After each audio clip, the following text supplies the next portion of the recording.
Azure SQL with Davide Mauri.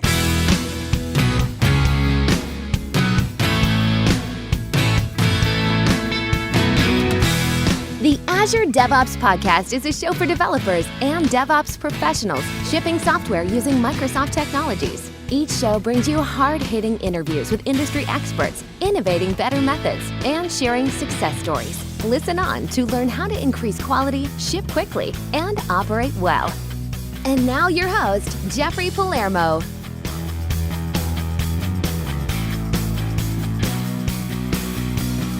Welcome to the show. I'm Jeffrey Palermo, your host for helping you and your teams move fast, deliver quality, and run your software with confidence in Azure, all while using everything that the .NET ecosystem has to offer.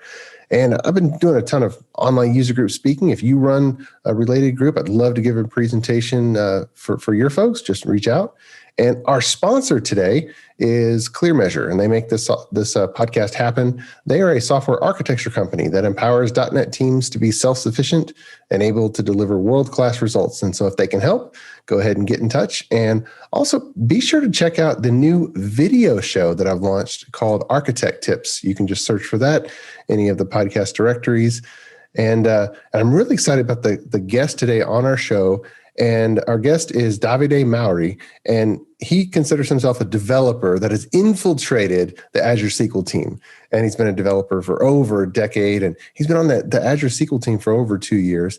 And he has a recent book that is called Practical Azure SQL Databases for Modern Developers. And I'm really excited. Davide, welcome to the show. How are you, sir? Thank you very much. Thank you for having me. Super excited to be here. Absolutely. So you not only have been doing development for a long time, now you're actually at Microsoft on the Azure SQL team. Yep. But for there's a lot of people who've heard you speak and read your book. For those who haven't heard you speak before, what's your journey been, and how did it start? And then how did you land at Microsoft? Oh man! Team? So you have like 4-6 hours to discuss. Absolutely. Just because I started very early. I started with an MSX computer, if you remember. Back in the days, it was one of the first personal computer, and it had a Microsoft operating system. At the time, I wasn't really aware what Microsoft was. But then it's fun that now I'm in Microsoft, and so I started in '97, working with the computer. I always loved developing and writing, code for fun, for work. So I did that for all my career. For several years, I focused mainly on data at some point. So BI, data analytics, all this kind of stuff.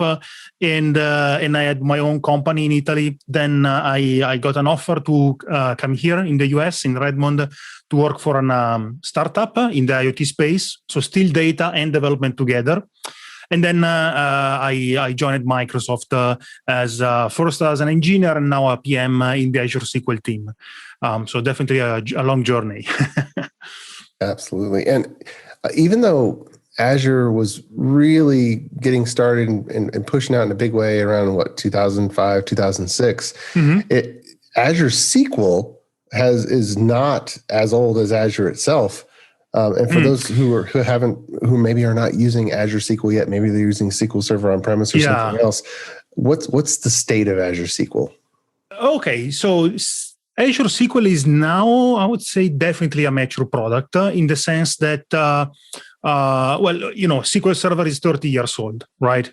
Azure SQL is definitely not in the sense that it's a new product, but really the engine is still the SQL Server engine. So what we did, and we really did a lot of refactoring behind the scene, is to take the SQL Server engine and make it ready for the cloud, which means that, for example, the latest version of this re-architecture is called Hyperscale, and basically it's still SQL Server. You still have the same optimizer, you still have the same engine, basically, so the same T-SQL code, but it has been completely rewritten in the backend to be a set of distributed services. So when you connect to Azure SQL Hyperscale, you are actually connecting to a set of services. Of course, you only see the usual T-SQL endpoint, but So in a sense, it's new. In the other sense, it's very, let's say, I wouldn't say old, but definitely, again, a veteran of database space. And this is, I think, what it makes really great, because as a developer, let's say you started like when I started so many years ago, you still have the ability to use everything you learned. So it's not that you have to start from zero, and you can just be as productive as on premises as you are on the cloud as you are on premises. But if you are a new developer, you can rest assured that the engine is not like something we invented yesterday and probably has some issues related to being a young engine. No, it's actually a proven engine that has sustained probably all the workload you can throw at it in the last 30 years. So it's definitely something you can rely upon. As we get into the topics, there was something that clicked in your mind that caused you to think, I need to write a book about Azure SQL. Yeah. But I think that developers need to hear some certain things. What was that click that caused you to think, I need to write this book? That's very interesting. So the click was that realization that when we were starting to discuss with new developer, like people that just finished the university or the school, and they just start to, they just want to start to play with code, basically. And today, of course, the cloud is natural for them. Yeah, many still use, on-premises, but cloud is something usual. It's not like, oh man, this is new. It's like, yeah, it's there. It's obviously you have it, right? And for the good or bad, we decided to call the SQL Server version in the cloud Azure SQL, which is a different name than SQL Server. Sure. So if you are a new developer and are looking for help on Azure SQL, you Google or Bing Azure SQL, not SQL Server. But a huge amount of knowledge and documentation and form answers is related to SQL Server.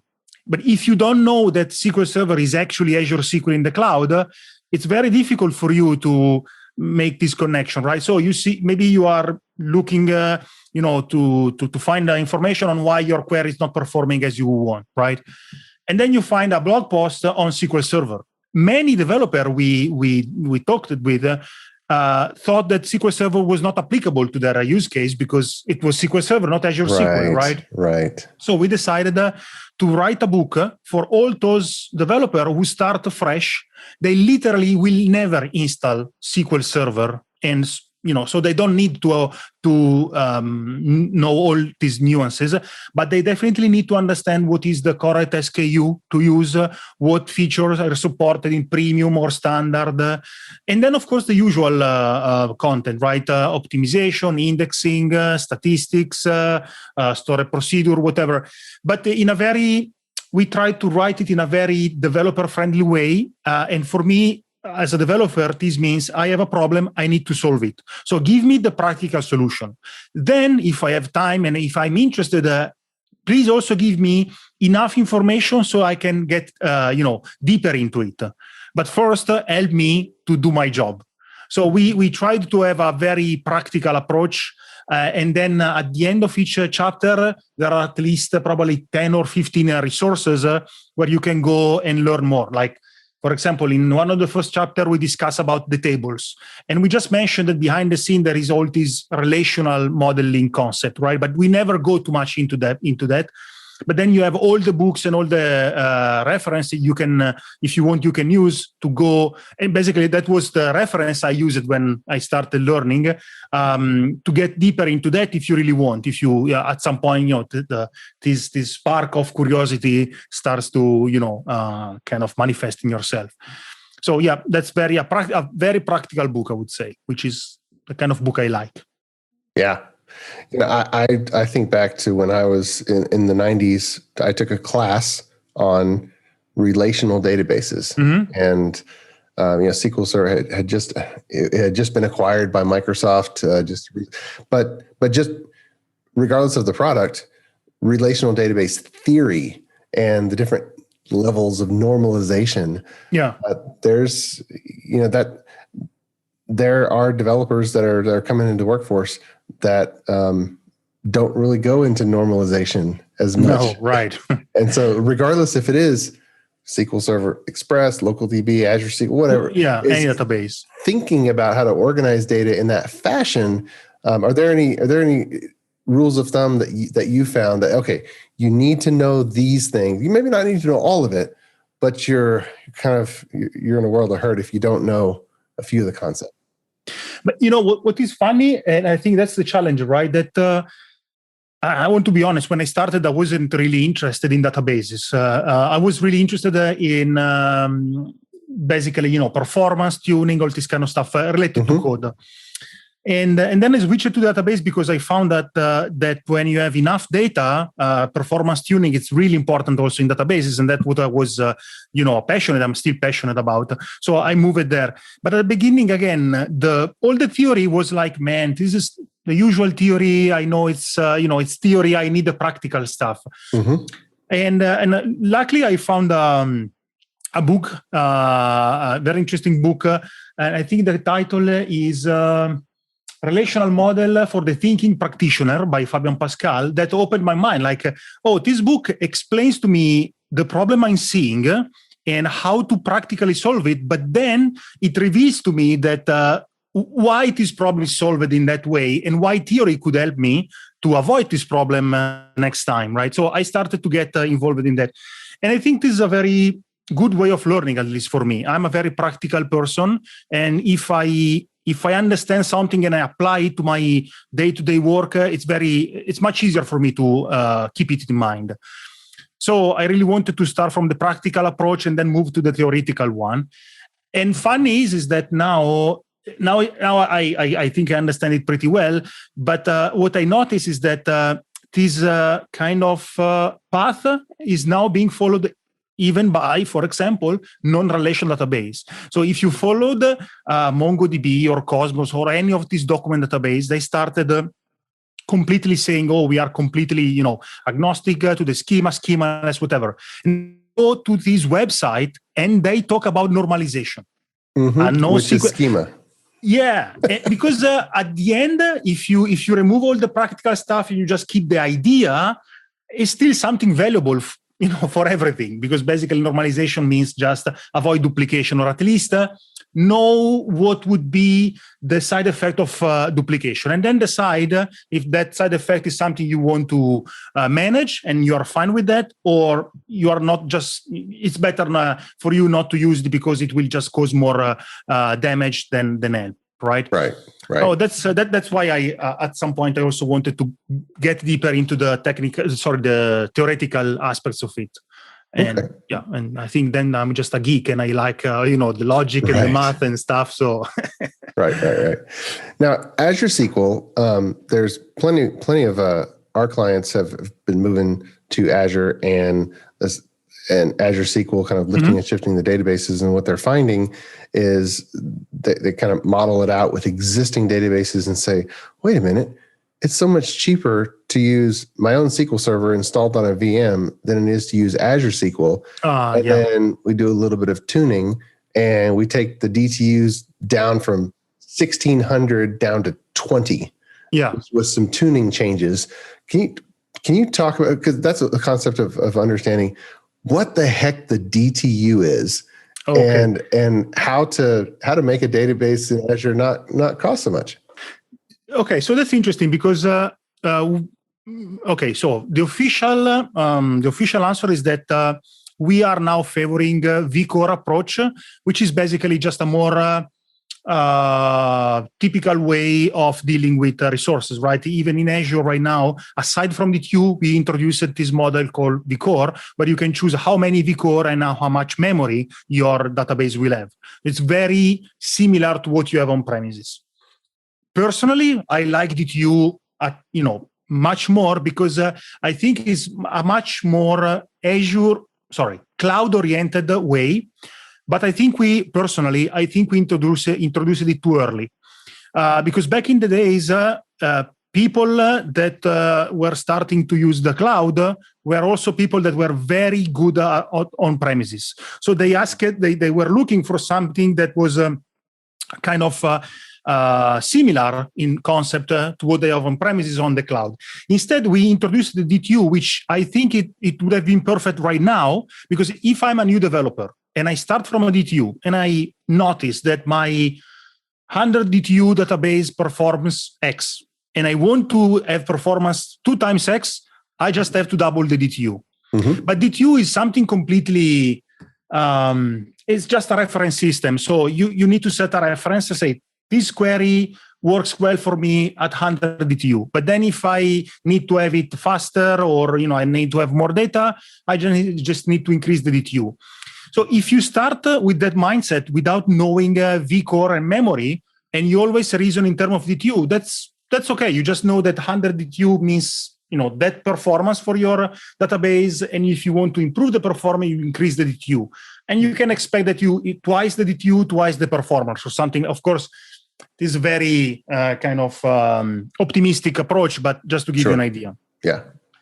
But unfortunately, DTU for people who were used to vCore and memory literally doesn't mean anything, because there is no reciprocal in the on-premises world, right? Mm-hmm.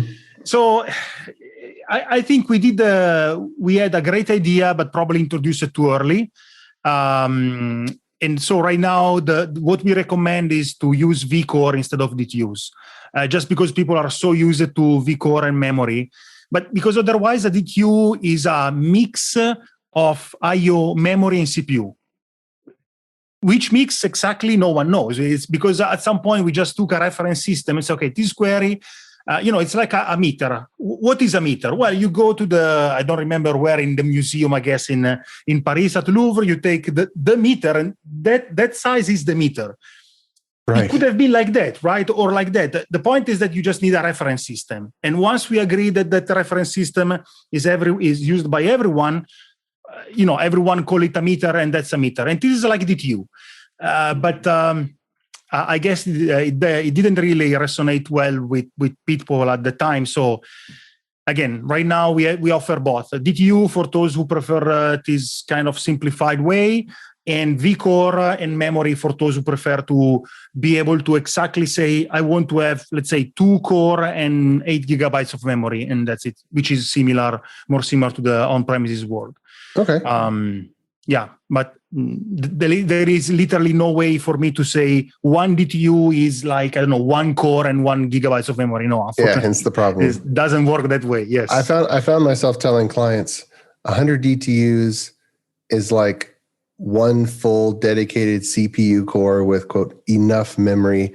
And even though that's an inaccurate answer, I found that was a better answer than no answer. No, I agree with you. And that's the problem with DTU, right? It's very difficult to explain to someone exactly what it is without having tested it. But yeah, that's, I think we learned the lesson. And okay.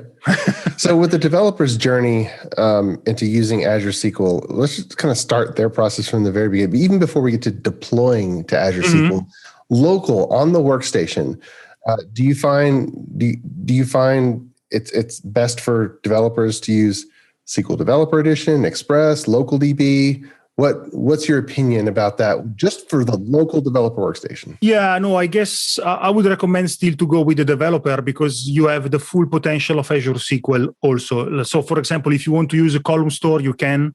If you want to use in memory, you can. And developer is basically free. So I would say go with it, just because you are sure to have all the feature we also support in Azure SQL.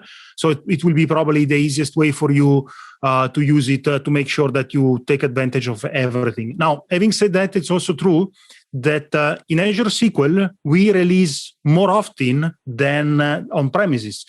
So for example, you will probably find yourself having some feature available in Azure SQL that are not yet available in SQL on premises. Like, for example, we just released 3 days ago a set of functions called greatest and least to get from a set of numbers the greatest or the least one, and that will not be available in on premises until the next release.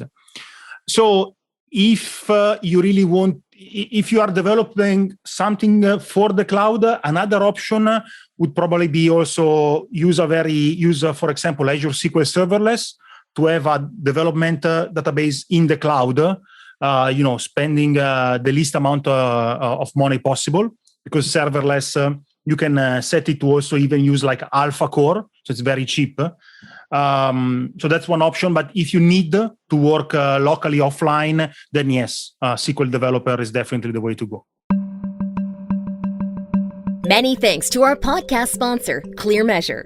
ClearMeasure is a software architecture company that empowers clients' development teams to be self-sufficient, moving fast, delivering quality, and running their systems with confidence. Whether starting a new project or developing new technologies or techniques, ClearMeasure sets up your team to deliver world-class results. Learn more at www.clearmeasure.com.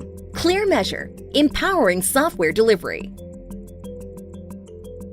And now for deploying, you're on the Azure SQL team. Is there any guidance that y'all have developed for developers as far as progression of environments and having multiple resources, one dedicated to, let's say, a automated testing environment or a manual testing environment, staging, production, and the mechanism to deploy from one to the other, and the choices and how people make those decisions?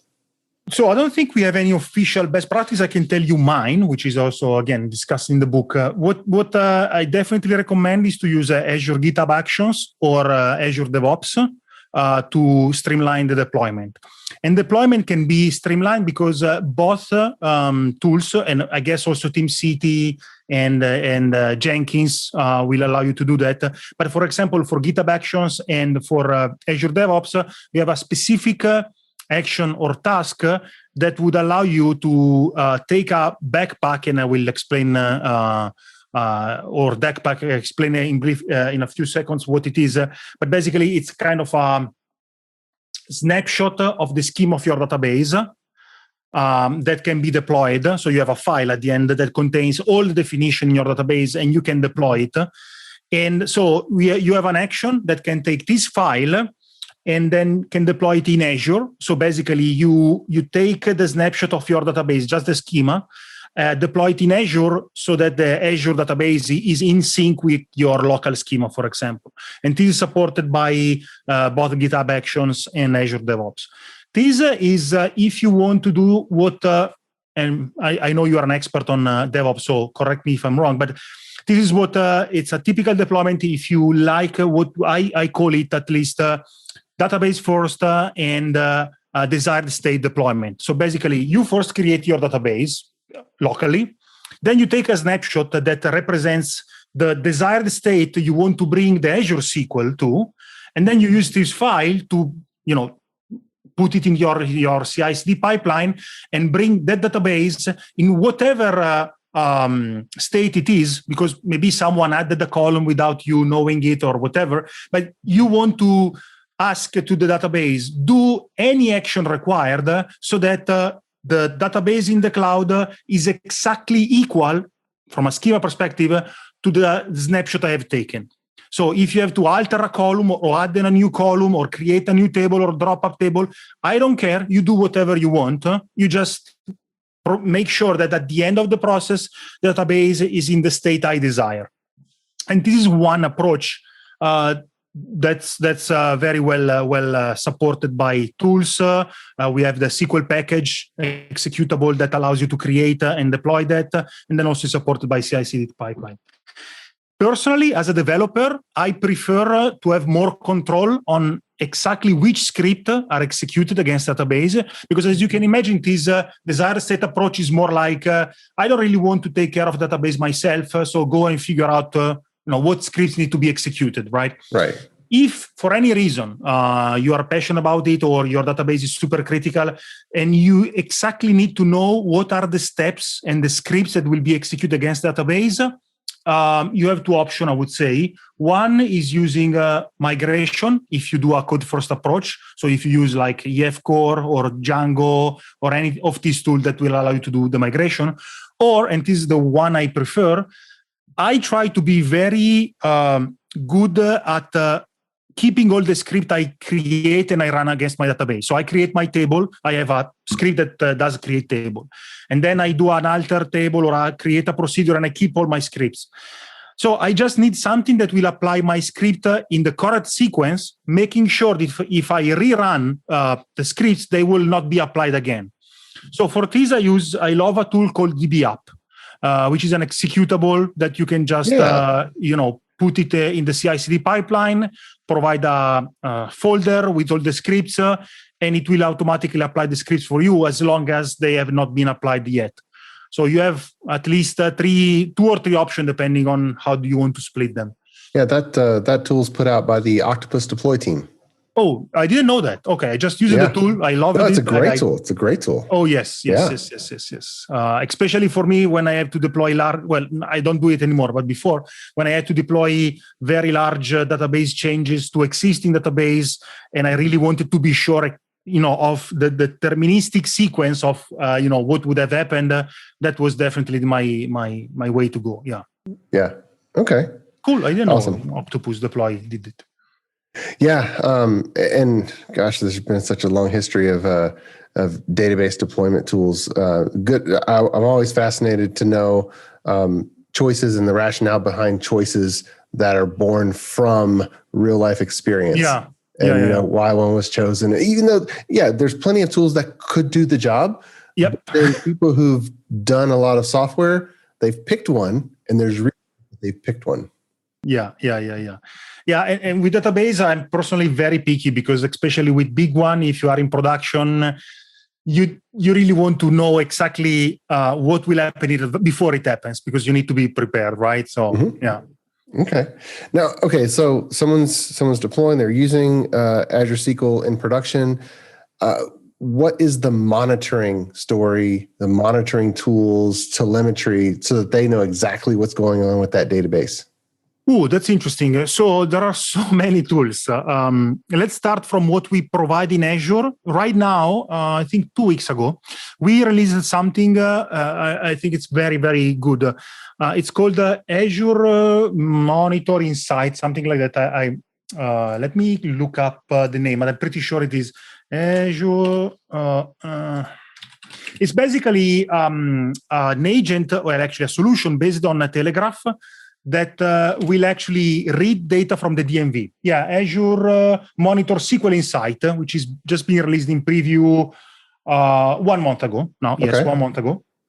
And basically, it aims to improve the monitor experience so that you actually have a tool that reads right from the DMV. DMV, for those who doesn't know, are dynamic management views, which basically expose everything inside SQL Server, from literally the thread address of a scheduler, for example, or from the expose like the IOPS information for the files and everything. So you have an amazing amount of information. Before having Azure Monitor SQL Insight, you had to find your own way to chart and plot this huge amount of data. We created in the past a tool. Actually, my colleague of mine created a very nice tool based on Telegraph and Grafana. And now we now have instead something officially supported that is almost based on the same technology. So behind the scene, we have Telegraph. We read data from SQL, and we just expose it to anyone who needs it. So that is definitely a good way to have all the insight you need to understand why your SQL Server is not performing as you wish. So you have wait stats, you have virtual file stats, you have memory usage, you have workers information, a huge amount of data. Okay, awesome. Yeah. With Azure SQL, one of the big selling points, regardless of edition, is the autoscale. It's if you just need a little, you can have a little. If you need a lot, you can need a lot. And you can manually scale it up or whatnot. Yep. Is there certain configurations where it will automatically scale for you versus if the traffic is ramping up and it's already stressing the database and you say, oh shoot, I need more horsepower. Right. Talk about what should developers do there? Yeah, so I have also kind of some roadmap information for you. So we have this option today. It's called Serverless, Azure SQL Serverless, where basically you set a minimum and a maximum range of power, CPU, and memory that you want to be able to move within, right? So if you don't have any load, you probably want to spend as the minimum possible. So you can even go down to 0.5 CPU cores. And I think you can go up to, I don't remember, 20, but I may be wrong because things are changing quite frequently. And then basically within that range, we automatically scale as soon as we detect that more power is needed, more resources needed. But this is for the serverless. Now we have another SKU, I mentioned before, Hyperscale, that actually can scale out up to 100 terabytes, actually. And of course, it can go up to 80 cores today. But it doesn't have yet this serverless capability. So you have to scale it manually. Now, it's very easy to scale it manually, even because Hyperscale, it can scale up and down or out in in less than a minute. So, for example, I have created an example that uses one of the DMV that I was mentioning before to monitor how much CPU is used by Hyperscale. And if I detect it is being used for more than a minute, more than 80%, I will initiate a scale-up operation. And usually in 30 seconds, 1 minute, you have the database ready and serving a connection. But it's still something manual, right? Or you have to create an external solution that monitor your system and then respond to the higher usage. With Hyperscale, we want to merge serverless and Hyperscale so that you have the scale out up to 100 terabytes and the scale up and down completely automatic for you in just one solution. So definitely, this is not yet there. This is something we are willing to do in the next month, just to make sure that elasticity is literally available. Anytime you need it, without you to have to do anything manual. So for now, serverless is the answer. Soon we will merge serverless and Hyperscale together. That's a good tip, because people who do have a SQL database in Azure and they've had it for a long time are used to explicitly saying, oh, scale up to 1600 DTUs or down to 50. Yeah. And even though it can be fast in some scenarios, it still takes time. Yeah. You still have a little bit of downtime of any applications that are calling that database. Yes. And so when there's a lot of people using it and ramping up, if you didn't plan ahead and you think, I'm just going to scale it up now, you will have a glitch. You're kind of too late. They're going to have a glitch like, wait a minute, it's down. And then by the time somebody gets on the phone, it's working again. Yeah, right. So for that, definitely serverless and serverless on Hyperscale will fix that. And serverless already today can be used. But there is another good news on that. So we just released the version 3, I guess, of Microsoft.Data.SqlClient, the driver to connect to Azure SQL. Mm-hmm. And the latest version is still in preview, automatically take care of reconnecting for you. You don't literally have to do anything more. So before we had something called idle resiliency, which means if we detect that you are just connected to the database, but doing nothing, then we automatically reconnect. Now the improved version, we basically do what you would have done using a Polly and this kind of additional framework. So basically, we have a connection, we detect the connection is down, and we automatically try to reconnect for you. And you can also specify what you want to happen if that cannot happen, that connection cannot be reestablished, how many times you want to try, what would happen if you had an in-flight transaction, all this kind of stuff. So that's something that we just released in the latest version of Microsoft.Data.SqlClient. I think it's the version 3. Let me check. Microsoft. Okay. Well, that means that any libraries that use that will also get the benefit from it for free. Yeah. Like all the Entity Framework developers out there. Yeah, exactly.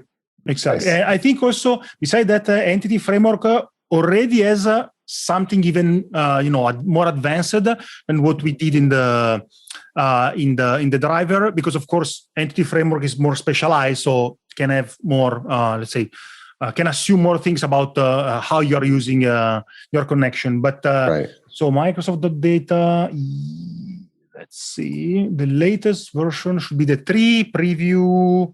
So let's see.